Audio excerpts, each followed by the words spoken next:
সুনামগঞ্জ ৩ জগন্নাথপুরে জামায়াত প্রার্থী অ্যাডভোকেট ইয়াসিন খানের মনোনয়ন জমা। আসসালামু আলাইকুম, আপনারা দেখছেন প্রতিদিনের জগন্নাথপুর। বিস্তারিত দেখুন মোহাম্মদ সুজন মিয়ার ভিডিও চিত্রে। আসন্ন ত্রয়োদশ জাতীয় সংসদ নির্বাচনকে সামনে রেখে সুনামগঞ্জ ৩ জগন্নাথপুর শান্তিগঞ্জ আসনে মনোনয়ন জমা দিয়েছেন জামায়াতে ইসলামী মনোনীত প্রার্থী অ্যাডভোকেট ইয়াসিন খান।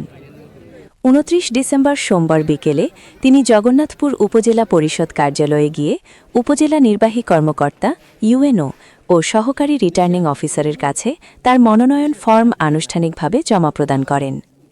মনোনয়নপত্র জমা দেওয়ার সময় অ্যাডভোকেট ইয়াসিন খানের সঙ্গে উপস্থিত ছিলেন বাংলাদেশ জামায়াতে ইসলামের জেলা ও উপজেলা পর্যায়ের বিপুল সংখ্যক নেতাকর্মী ও সাধারণ শুভাকাঙ্ক্ষী। বিকেল থেকেই নেতাকর্মীদের উপস্থিতিতে উপজেলা চত্বর মুখরিত হয়ে ওঠে। মনোনয়নপত্র জমা দেওয়ার পর এক সংক্ষিপ্ত বক্তব্যে অ্যাডভোকেট ইয়াসিন খান বলেন, বিসমিল্লাহির রহমানির রহিম। আমার প্রিয় সাংবাদিক ভাইয়েরা, আইনশৃঙ্খলা নিয়োজিত সম্মানিত সদস্যবৃন্দ, আপনারা জানেন যে আজকে নমিনেশনের লাস্ট তারিখ ছিল। আমরা সুনামগঞ্জ ৩ আসনে বাংলাদেশ জামায়াত ইসলামীর দাঁড়িপাল্লা প্রতীকের প্রার্থী হিসাবে আজকে আমরা আমাদের নমিনেশন দাখিল করলাম। ইনশাল্লাহ আশা করব যে এই আসনটা নিয়ে আসলে সত্য বিষয় হচ্ছে এখনো জোটের চূড়ান্ত সিদ্ধান্ত আসে নাই। এজন্য আমাদেরকে একটু অপেক্ষা করতে হবে। জোট যে সিদ্ধান্ত দিবেন সেই সিদ্ধান্ত অনুযায়ী যিনি প্রার্থী হবেন তিনি প্রার্থী হবেন। আমরা আজকে এখানে নমিনেশন দাখিল করলাম। জোটের যে মূলনীতি হচ্ছে, বেসিক মূলনীতি হচ্ছে যিনি প্রার্থী এখানে বিজয়ী হয়ে আসতে পারবেন তাকে জোট দিবেন। আমরা আশা করব সাংবাদিক ভাইয়েরা সত্য তুলে ধরবেন এবং আমাদের এই দুই উপজেলার আমার প্রিয় নাগরিক বৃন্দ তাদের পছন্দের বিষয়টা তুলে ধরবেন। সেই বিষয়টা ইনশাল্লাহ জোট বিবেচনা করে এই আসনে আমাকে এখানে জোটের প্রার্থী হিসেবে মনোনয়ন দিবেন ইনশাল্লাহ। যদি এটা হয় তো দেখবেন ইনশাল্লাহ এই আসন থেকে আমরা এমন একটি সুন্দর রেজাল্ট আনবো, একটি অনন্য নজর সৃষ্টি হবে ইনশাল্লাহ।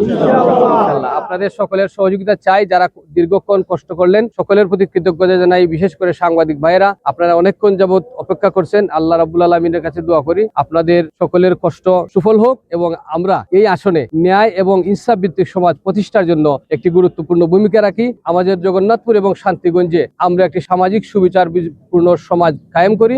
আমরা একটি অবাধ, সুষ্ঠু ও নিরপেক্ষ নির্বাচনের প্রত্যাশা করছি। মানুষের ভোটাধিকার ফিরিয়ে আনা এবং জগন্নাথপুর শান্তিগঞ্জের অবহেলিত জনপদকে একটি আধুনিক ও ইনসাফ ভিত্তিক মডেলে রূপান্তর করাই আমাদের মূল লক্ষ্য। সাধারণ মানুষের স্বতঃস্ফূর্ত সমর্থন আমাদের সঙ্গে আছে এবং ইনশাআল্লাহ বিজয়ের ব্যাপারে আমরা শতভাগ আশাবাদী। তিনি আরও বলেন, সর্বোপরি সকল প্রকার দুর্নীতি থেকে দুর্নীতি মুক্ত হয়ে আমরা যেন আমাদের দেশকে পরিচালনা করতে পারি। আল্লাহ আমাদের তৌফিক দান করেন। স্পেসিফিক করা হয় নাই, করা হলে জোট যাকে করবেন তিনি জোটের প্রার্থী হবেন, আমরা তার জন্য কাজ করবো ইনশাআল্লাহ। মনোনয়ন জমা শেষে দলীয় নেতাকর্মীরা সুশৃঙ্খলভাবে ফিরে যান। অ্যাডভোকেট ইয়াসিন খানের এই প্রার্থিতা ঘিরে নির্বাচনী এলাকায় জামায়াত শিবিরে ব্যাপক উৎসাহ উদ্দীপনা লক্ষ্য করা গেছে।